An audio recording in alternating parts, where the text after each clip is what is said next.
What's up, guys? Hope you're well.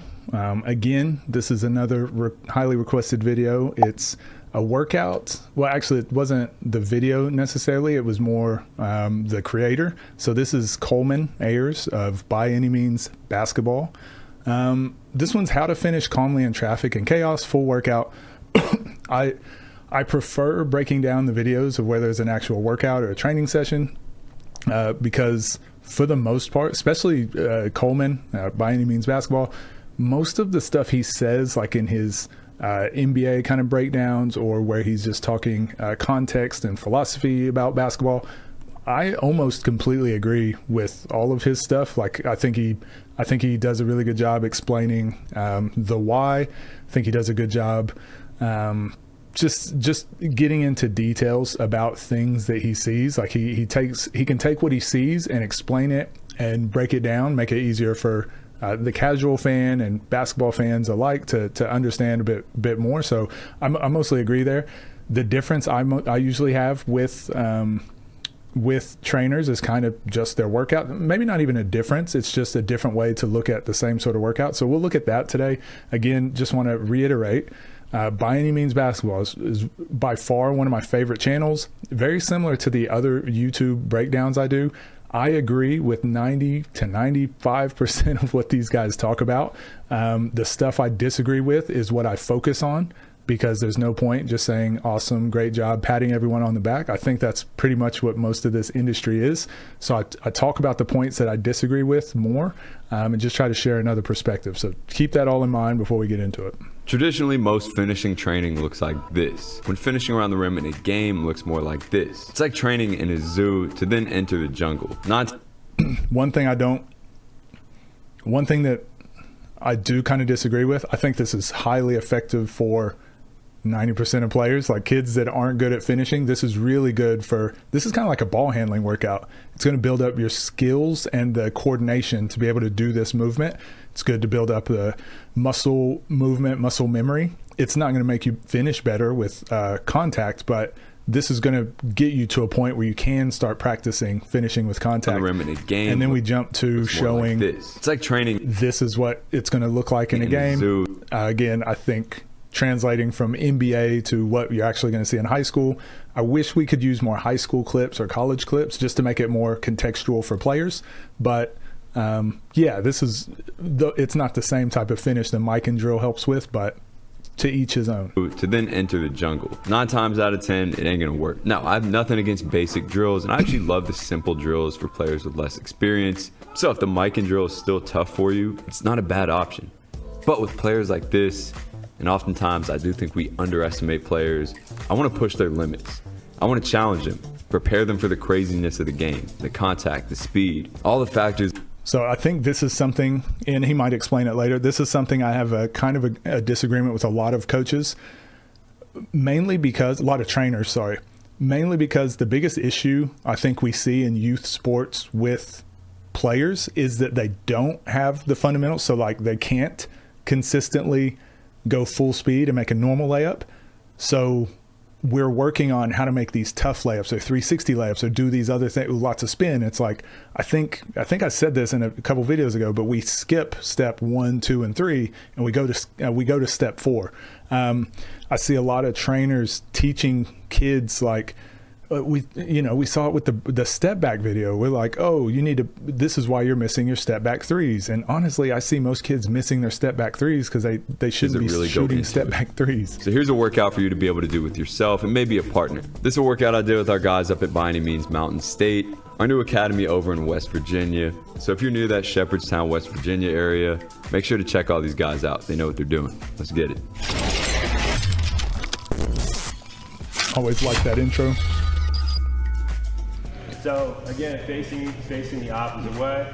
I'm gonna jump 180, get up on the backboard, finish. Got it? So first one here, my guy Brant is getting him started with just a quick warm-up finishing drill. They're going with a 180 from just a few feet away from the rim, turning to the outside, finding the rim, and finishing really however they would like to. This is a sneaky tough one. It forces you to find the rim, deal with different rotational momentums, and then still have the touch to finish underhand, overhand, in a variety of different ways. Similar to TJL training video, I think warm-up should be fun and kooky and wacky and try some weird stuff. I think it's such a good way to engage, especially kids, but anyone. I think doing something kind of fun to get loose and warmed up, I think, is really good. Inside hand, so if you're turning here, going with the right hand and inside of your left hand, feel a little turn on. Yeah, like that, there you go. The next one here, I'm adding something to it, which is just a simple knee touch, forcing them to cradle the ball. A very common technique we see in a ton of different types of finishes to find momentum on the ball and finish more comfortably. And again, like I said earlier, once this stuff starts becoming not a warm-up anymore and it's like spending a lot of time on it, again, I think we're solving kind of the wrong solution, right? If kids are having to drive and turn and kind of double pump to get their shot off, it probably wasn't a good shot. And again, this is more so for like lower levels. This I would expect for pretty advanced players that already have already mastered like the basics.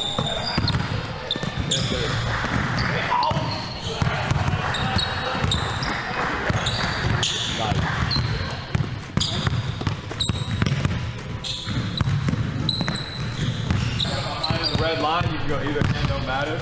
But now you're jumping a little bit towards the baseline here, so you have to cover more ground with it. Still try to touch knee, get a little cradle if you want to. It's up to you. We'll skip ahead a bit. I think it's all pretty much same idea, but just making it a bit more difficult. Okay? You can start off anywhere you want to in this general area, okay? You're going one, like kind of a wrap behind the back with one step. So you're just here and then straight into it. Your goal is to then get to the other side of the basket. So you go either step, I'm just here, yep, and then getting to the other side. Again, kind of just the same thing. I feel like, and this is no context, right? I don't know how long these kids have been training here. I don't know what level they're at. I don't know any of this. So this is just my thoughts based on what I see. I just feel a lot of this is, it's kind of like just extra fat that is unnecessary. Not saying it's not going to make you better, not saying not to work on it, especially when you're by yourself and you get bored and like you don't want to do the basic fundamental workout. Like sometimes this stuff can be fun. And getting to the other side with either outside. But as we've seen with all of our like one-on-one stuff that we've been watching, a lot of our 5-on-5 breakdowns even, like look at how was Devin Booker scoring the other day and Kevin Durant and all the best scorers. How were they scoring?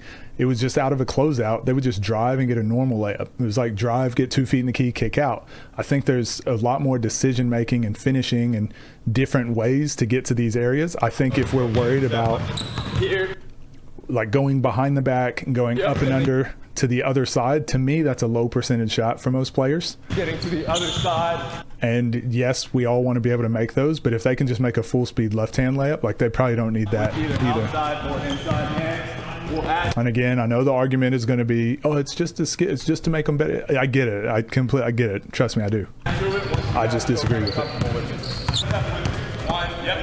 Next one here, nothing too crazy, but just pushing their ball manipulation into the finish.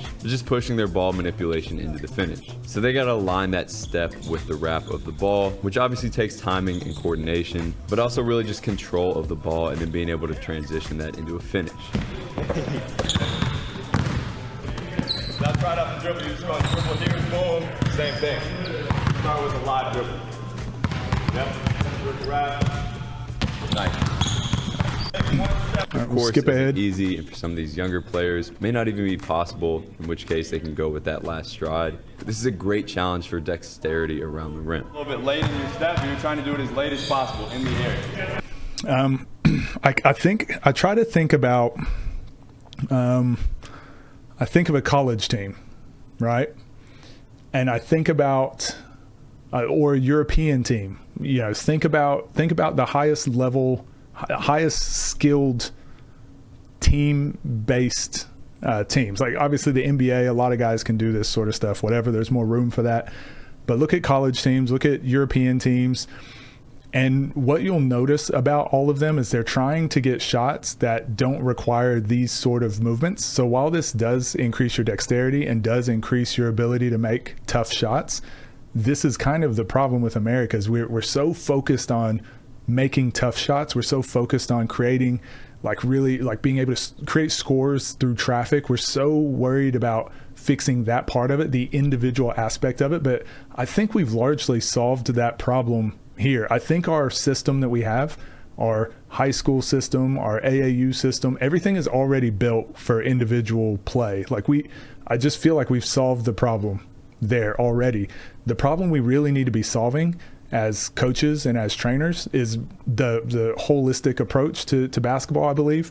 So a lot of the ball being in our hands and then making something happen with the ball and then finishing with the ball, to me is this is how much we do it in a game. And then there's this much of not having the ball in our hands. And a lot of this stuff is so geared and so focused towards like what that time and space where we have the ball in our hands, rather than like strength and conditioning, obviously work on that sort of stuff. You don't have the ball in your hands, but then the rest of the training session can be off the catch and just keep it very simple. Cause that's going to be 80% of the time that you catch it with an advantage is going to be that off the catch, go.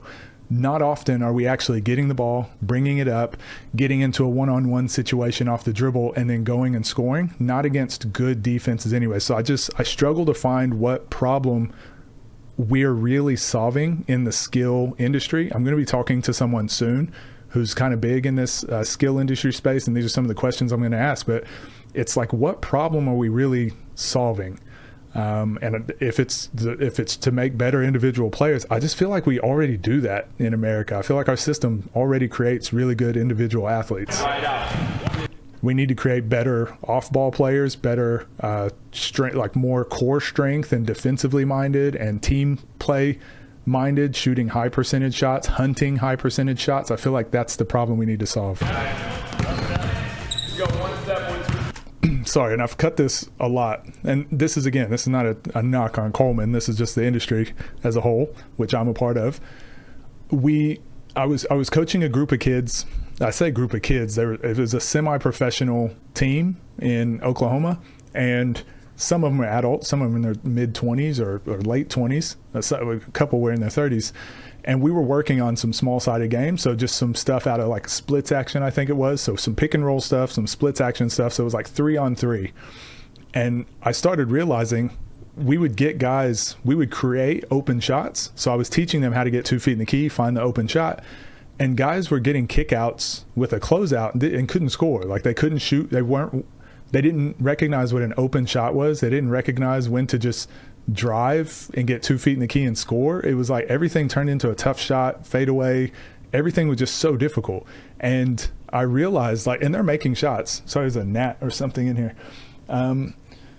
They were making a lot of shots. And I think that was the first time I really realized, because it was only last year once I got back, when I realized the difference of how we build our teams and how we focus our style of play here in America compared to how it's done in Europe or Australia. It was really eye-opening to me. How the hell am I supposed to do that? You can take dribbles. Look, just like however you want to, you can dribble into it and then try to get up and finish from there. You can get that formation down.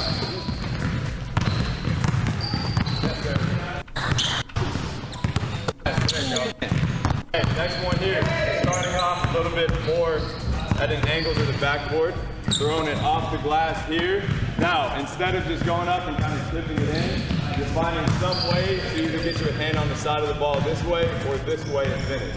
So in other words, rather than this, rather than this, which is probably easy for y'all, you're trying to get up and find some spin on it, get like side hand or whatever. So it could be here. Or you could go with the other hand. And try to spin from there. So again, this is going to build dexterity, or it's kind of going to build like a little, I feel like practicing this drill will make you better at this drill. I don't see it translating better to finishing more than practicing the finish. Maybe it will, maybe it does. I don't know. This is just, that's my understanding, my assumption. You start from anywhere in here. We're just going kind of straight at the backboard from there. All right, let's go minute 2 here. Yeah. We'll go down later. Sure. And again, this is something you just find in every session. You always need to you don't want it to be too easy for these older kids. You don't want it to be too hard for the younger kids. That's the tough balance. I think that's why it's important usually to go with age group stuff. But and they might be the same age. Maybe they just look different heights and stuff. But at the same time, if you can get groups like this together, I think it's important to do a lot of 3-on-3 or 2-on-2 or 2-on-1 advantage stuff. Because he did say this is a good workout if you're by yourself. So maybe he's teaching this to the kids. This is probably something you can do on your own. But yeah, when you get groups like this is mainly for other trainers. Try to utilize the team concept stuff, because that's stuff they can't do on their own. And that's probably the stuff that's lacking more in America. This one here is a great drill for touch and core. We'll skip ahead. Room to work with on that. It's up to you. And you're kind of running up that sideline here. From there, you're getting the ball as wide as you can out this way. Getting the ball as wide as you can out this way, and then scooping under from there. So kind of here, trying to find an angle under it.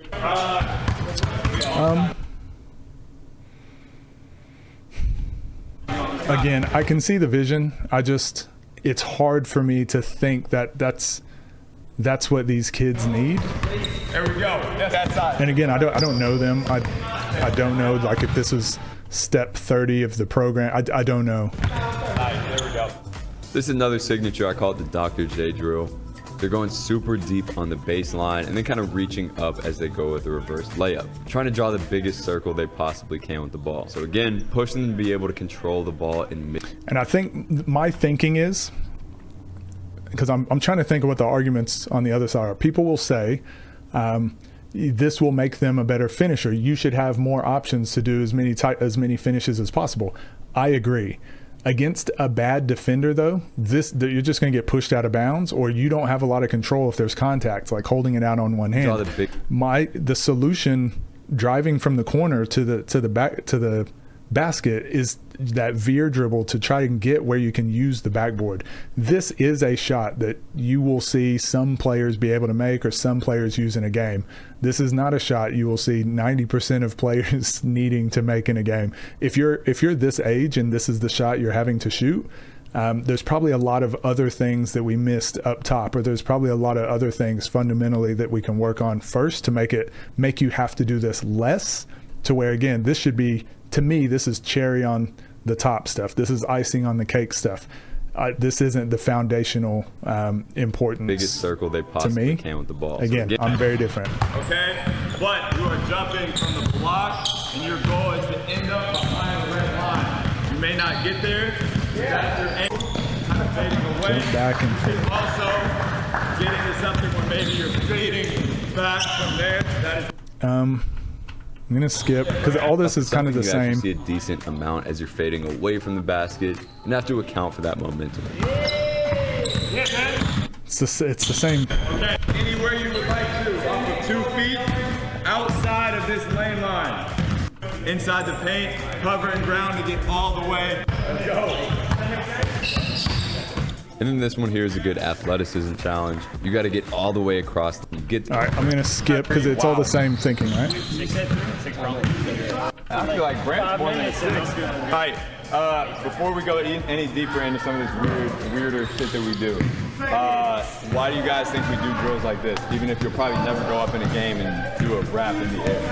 Any ideas? Okay, yep, test your out. I think this stuff is really good as a coach. Like, making sure you're bringing your players in, asking questions is really good. If you've seen some of the videos on the Patreon, we've talked about this, but engage the players. Ask what was good, ask what was bad.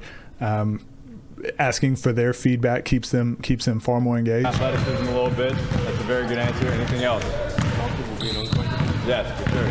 Even if they're a little bit weird, I know you're not going to do a lot of these things in a game, but don't approach these from a standpoint of like, yo, just some bullshit, I'm never going to do this in a game. These are things that are really going to challenge you and make you comfortable being uncomfortable. Again, I understand what he's saying. I kind of disagree with it. I guess the main reason, and I'm thinking about this as he's talking, I think I come from coaching a standpoint of, let's say you only have the kids for 2 hours a week. So like AAU basketball, you've got 2 hours of training a week. If you're a high school coach and you've got them for 2 hours a day, 3 hours a day, I mean, you can really do whatever. You can spend as much time doing whatever you want. I think most players don't have that sort of time. So the time you do spend working on stuff, I feel like it should be, like we always talk about, the 80-20 rule. Like you should spend 80% of your time on the things that are going to get you the most benefit, then 20% on, other things that are peripheral to that. Anytime we're doing like a finishing drill, I think, like I said, for a warm up or just for whatever, I think it's fine. But the more time you spend in that area, the more time you spend doing that, it's taking away from stuff that could just be going directly to your game. Line. Give me y'all two. With 2 feet from behind the pad, first one to finish gets a bucket. 2 feet.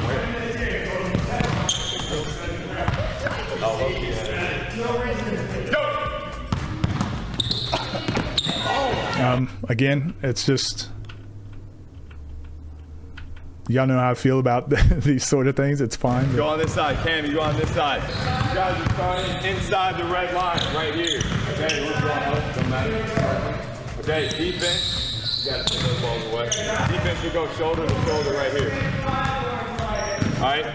From there, similar to what we did yesterday, whenever you want to, you're pushing out with this left hand to get around the elbow. So you have to go here. From there, jumping off of 2 feet and finishing, okay? Now, you can either follow him around the elbow, or you can kind of cut him off by getting into the paint this way, okay? I'll grab it like a cone or something and put it right here, but you have to either go around this way or follow him around there, okay? Real quick, I'm gonna grab it. I would suggest going around defensively that bottom one, but that's up to y'all.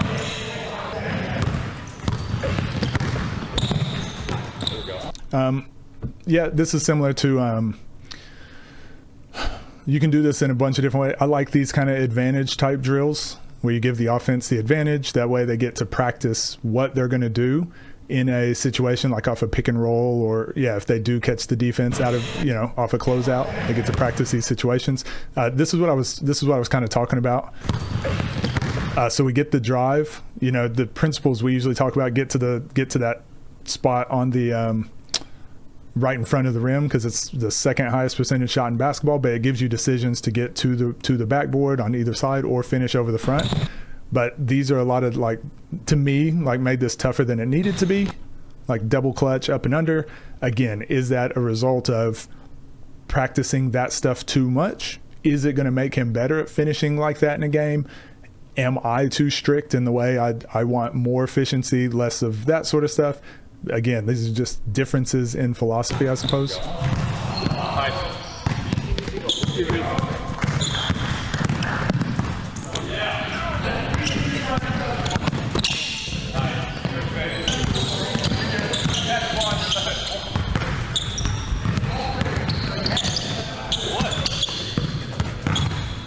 Look, if you're gonna go around. One thing I'll work on defensively is trying to push him out this way so he has a tougher angle, right? You're not in the middle. Nice. There we go. That's good. I don't mind it. I like it. Again, I think you should do a lot of these advantage drills. It's really good for younger players, like, so they can see, again, I like saying see success. So you want to give the player the advantage so they can see some success and they get comfortable, they get confident making those decisions. Then you can teach the defensive side of it. Like, here's how you stop it, or now let's get another defender, to where now you have to make a different decision. So they see some success, they understand what they're looking for. Now you teach the defense how to stop it. So now that the offense knows what they're going for, the defense can have solutions to that. Then you teach the offense the next step. That's kind of how I like layering practices.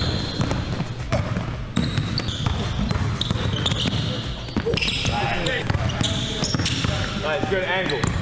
Let's go, James.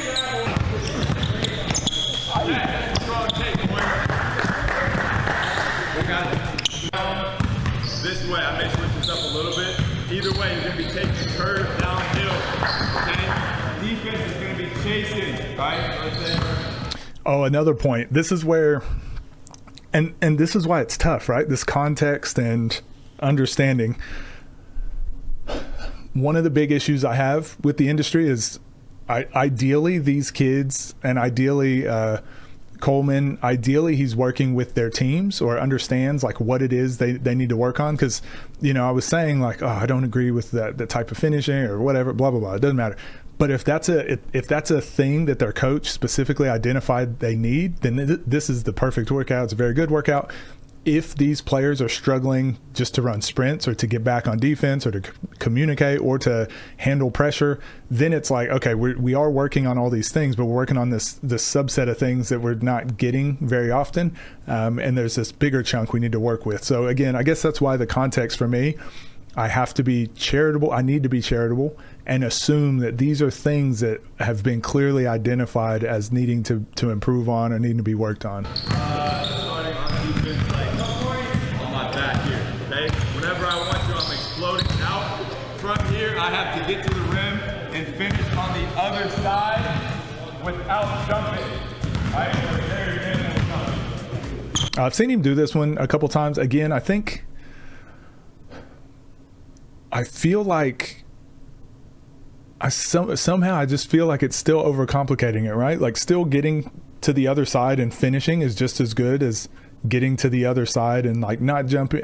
Again, let me hear the explanation of why. Sorry. without jumping. Right? Getting the ball up quick rather than going up and being happy with it, right? So the goal would be like this. Again, whenever I want to, chase me down. I'm getting to the other side and just quickly getting it up on the rim.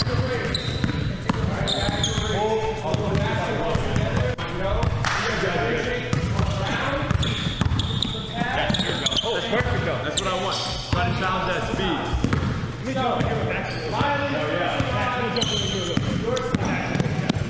Try to get it with that inside hand, Cam. That's a big jump. I got the ball. Is that too much of a jump?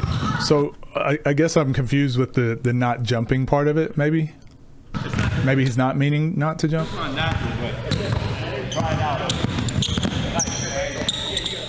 Guys, it's more about just literally think about flicking the ball up and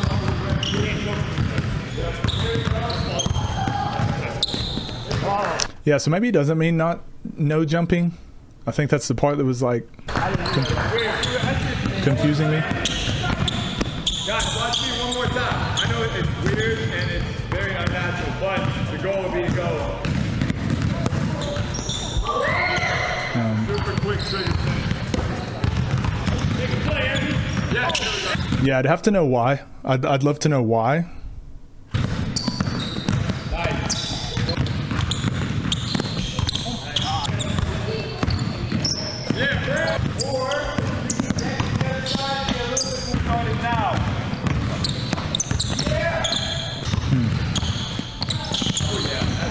Also, slow step, put this foot in the ground and finish on this slow side as well. And just about to go.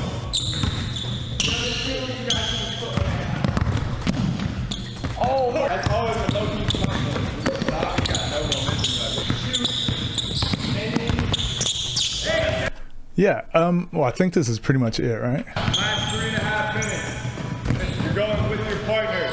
We are shooting floaters from past the Exaggerated distance floaters. Okay, so I think if I had to say, again, me and most trainers, actually it's not me and most trainers, it's most trainers in general, most coaches in general, we all have a different philosophy we coach by, right?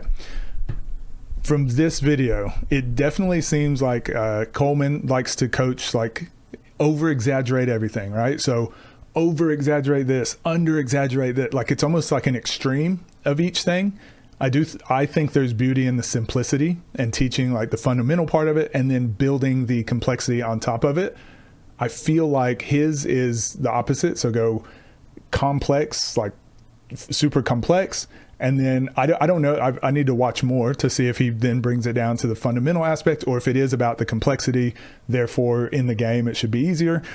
Again, I struggle to understand, and obviously I'm not the expert at the preferred methods of training, but that video that we did with Thomas Isolo, when he shows, okay, this is what our offense is designed to do out of the pick and roll. So what we're going to do with our training is work on the pick and roll. We also need to work on that hook pass, because that hook pass is super important. So here's how we throw the hook pass.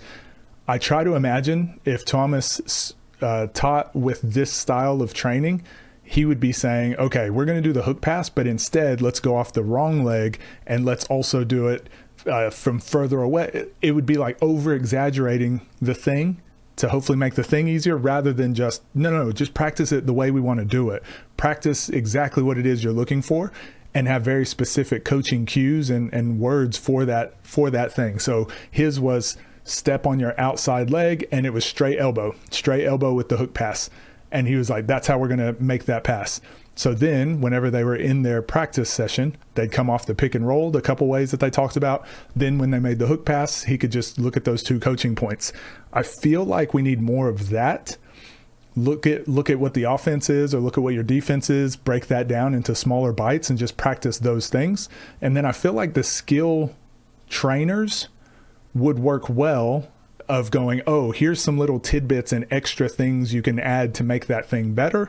But I just feel like this workout, it is a finishing workout, but instead of a finishing workout, it's more of a dexterity workout. It's more of a creativity workout, which again, I don't think it's bad. I just think if this is what you're spending the majority of your time on in a session, let's just say this was a 30-minute session or an hour session, I feel like you're almost over practicing on a small subset of skills where your time would be better spent shooting open shots, cutting off the ball and finishing, or operating off the pick and roll, or scoring off of closeouts.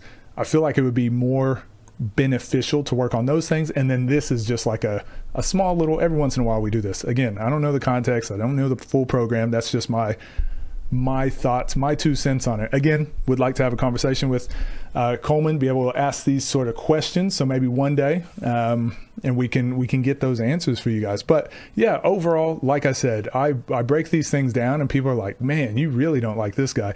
This is how I coach. This is how I talk. If I disagree with something, I'm going to say it. If I agree with something, I'll say it. But also at the same time, I've stated at the beginning, 90% of everything that he coaches and teaches, I do agree with. I think he's a good coach. I think he does a great job engaging the kids, asking questions. He has a full understanding of like why he does things, which I think is far more than majority of coaches at any level do. Sometimes they just tell you to do stuff and they don't have a reason why. Having a why, being passionate, caring about the kids, that's most of the battle. If you're doing those things, I pretty much don't have an issue with you personally. Now, this is the details for people that want to know what to train or how to become better at coaching and training. So this is just for that aspect of it. So always try to understand that. Yeah, otherwise I liked it. I like his stuff. Go subscribe and support his channel. Very good trainer, very good videos, very good shorts and reels and all that sort of stuff. So appreciate his content. You guys go check it out. I'm sure you'll enjoy. Other than that, you guys take care. I'll see you in the next one. Keep sending me stuff to react to, and I'll just keep reacting. Anyways, peace.